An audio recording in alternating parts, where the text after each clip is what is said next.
Hi friends, welcome back to RR stories. కొత్త వారు ఎవరైనా చూస్తూ ఉంటే వెంటనే నా ఛానల్ని సబ్స్క్రైబ్ చేసుకోండి. అలాగే లైక్ చేసి షేర్ చేయండి. అయితే మనం కథలోకి వెళ్దాం. కిచెన్ సర్దుతున్న సునీత మోహన్ని పిలిచింది.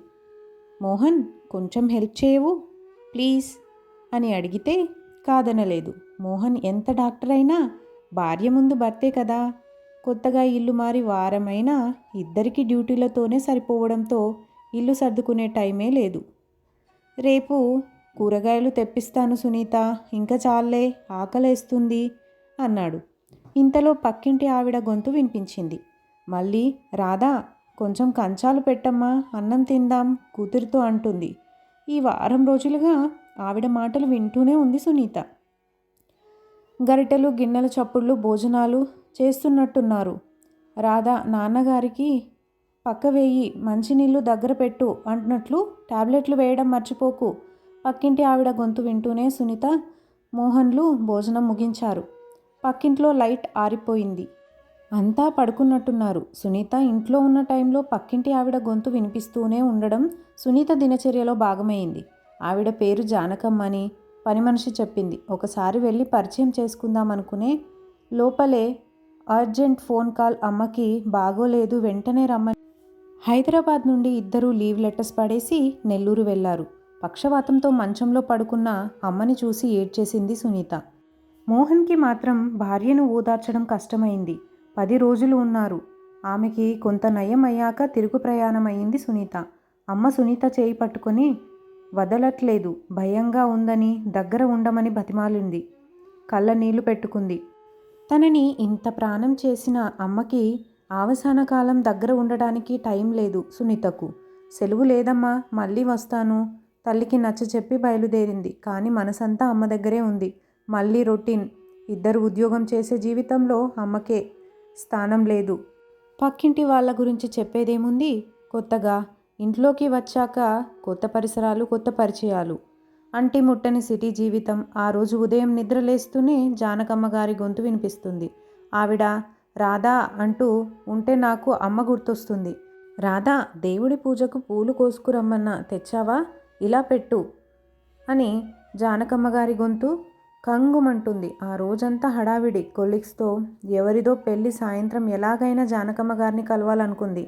కానీ బ్యాంకు బ్యాలెన్స్ షీట్ తేవడానికి వెళ్ళి లేట్ అయిపోయింది. ఇంటికి వచ్చేసరికి 8 అయ్యింది. మోహన్కి క్లినిక్లో లేట్ అయ్యి 9ంటికి వచ్చాడు. భోజనాలే చేయలేదు. అలసిపోయి బెడ్ మీద వాలిపోయి దుప్పటి కప్పుకుంది సునీత. అర్ధరాత్రి తలుపులు ఎవరో బాదుతూ ఉంటే హఠాత్తుగా మెలకువ వచ్చి ఇద్దరూ లేచారు. తలుపులు తీస్తే ఎదురుగా పక్కింటి పెద్దాయన. గాబరాగా, డాక్టర్ ప్లీజ్ ఒక్కసారి త్వరగా రండి, జానకి స్పృహ లేదు. మోహన్ వెంట పరుగున పక్కింటికి వెళ్ళింది సునీత. ఆవిడకి ఇంజెక్షన్ ఇచ్చారు. మోహన్ పర్వాలేదు, భయపడకండి, హై టెంపరేచర్లో ఇది మామూలే, బీపీ చూస్తూ అన్నాడు. ఆమెకు 60 ఏళ్ళు ఉంటాయి. నెరిసిన జుట్టు, విశాలమైన నుదుటి మీద కాసంత బొట్టు, మట్టి గాజులు, జారి చీర, అంతా అమ్మలానే ఉంది. ఇల్లంతా కలచూసింది సునీత. పాత ఫర్నిచర్, పాత ఫోటోలు, పిల్లల ఫోటోలు, 2 జంటల కలర్ ఫోటోలు, లేటెస్ట్ది. వీళ్ళ పిల్లలని కాబోలు. ఆవిడ మంచం పక్కన కూర్చుంది. సునీత జానకమ్మ గారిని తాను చూసుకుంటానని పెద్దాయనని కాస్త రిలాక్స్ అవ్వమని చెప్పింది. ఆయన వెళ్ళి పక్క గదిలో పడుకున్నాడు.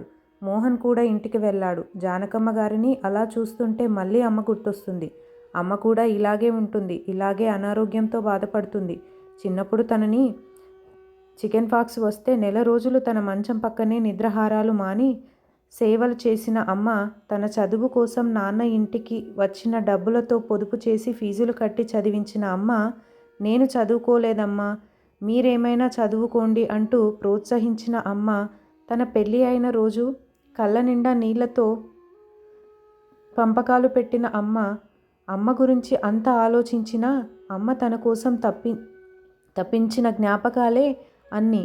తను చేసిన సహాయం, సేవ ఒకటేనా గుర్తుకు రావటం లేదా? అమ్మకు ఏదైనా అయితే ఆలోచనకే దుఃఖం ముంచుకొస్తుంది సునీతకి. బలవంతంగా నిగ్రహించుకొని కన్నీళ్లు తుడుచుకుంటుంది. మాటి మాటికి జానకమ్మ గారు స్పష్టంగా రాధా అని పిలిచింది.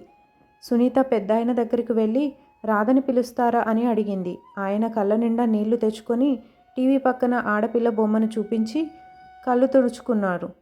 ఆ బొమ్మ వైపు చూస్తున్న సునీతకి తన హృదయం లోతుల్లోకి చూస్తున్నట్లు అనిపిస్తుంది. సునీతకి చూపులు మలుచుకొని ప్రశ్నార్థకంగా ఆయనకేసి చూసింది. అవునమ్మా, రాధ మా అమ్మాయి సాఫ్ట్వేర్ అబ్బాయిని ప్రేమించి పెళ్లి చేసుకొని అమెరికాకు వెళ్ళిపోయింది. కూతుర్ని వదిలి ఉండలేని ప్రేమతో జానకిలా మారిపోయింది. చీటికి మాటికి రాధని పిలుస్తూ మాట్లాడుతూ కూతురు ఇంకా ఇక్కడే ఉన్నట్లు పిచ్చి భ్రమ. చాలా ఖర్చు ప్రయాణం కావడంతో అల్లుడు రాధని ఎక్కువగా పంపడు.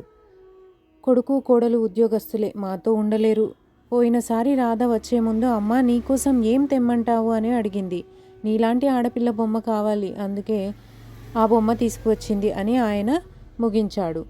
సునీతకి ఇప్పుడు ఆ బొమ్మను రాధ కాదు తనే కనబడుతుంది. మెల్లగా లేచి జానకమ్మ దుప్పటి సరిచేసి బయటకు నడిచింది. అమ్మ నన్ను క్షమించవద్దు చెమ్మగిల్లిన మనసుతో అనుకుంది సునీత.